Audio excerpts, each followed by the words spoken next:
Hey guys, it's day 4 of the Watercolor Jumpstart. Today we're going to talk about layering and how to use it to make darker values.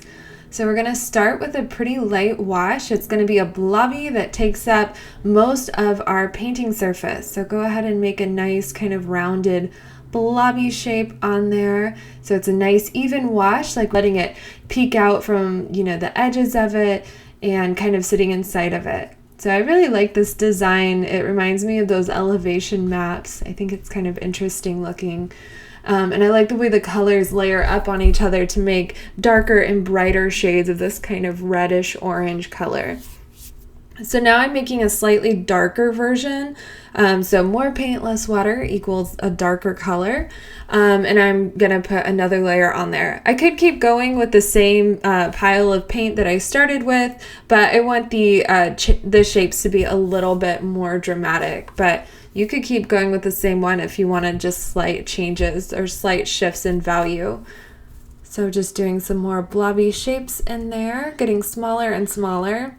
It kind of reminds me of lunch meat a little bit, like little bits of ham. And then we're going to let it dry. So we want those edges to be nice and crisp. You can tell the last layer I put on here, I think it's maybe 1 or 2 after this, I didn't wait for it to be completely dry, and I kind of regret it because the edges are a little fuzzy. But you can see it's starting to look more and more interesting and take shape, and we're getting darker colors because we've layered them. So all of that paint is sitting on top of your paper.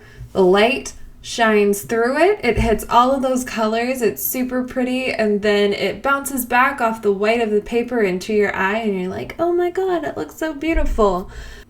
I've really enjoyed these first few techniques that we've done because they're so simple, but it really goes to show how watercolor can make things so effortlessly beautiful. Like the medium itself just lends itself to beautiful colors and movement and things like that. I really like it. I hope y'all are appreciating the medium too. So if y'all are having a good time doing your paintings, be sure to give this video a thumbs up, subscribe so you can see future videos, and go ahead and follow me on Instagram, and you can tag me and stuff or use the hashtag Jumpstart with Jenny so I can see the cool stuff that y'all are making. If you have any questions or want me to clarify anything, feel free to ask me down below in the comments. And yeah, let's keep on trucking, and yeah, we'll see what we're doing tomorrow. I'm not looking at my notes, so I don't actually remember. So I'll see you tomorrow, and I hope you have a great rest of the day. Bye, guys.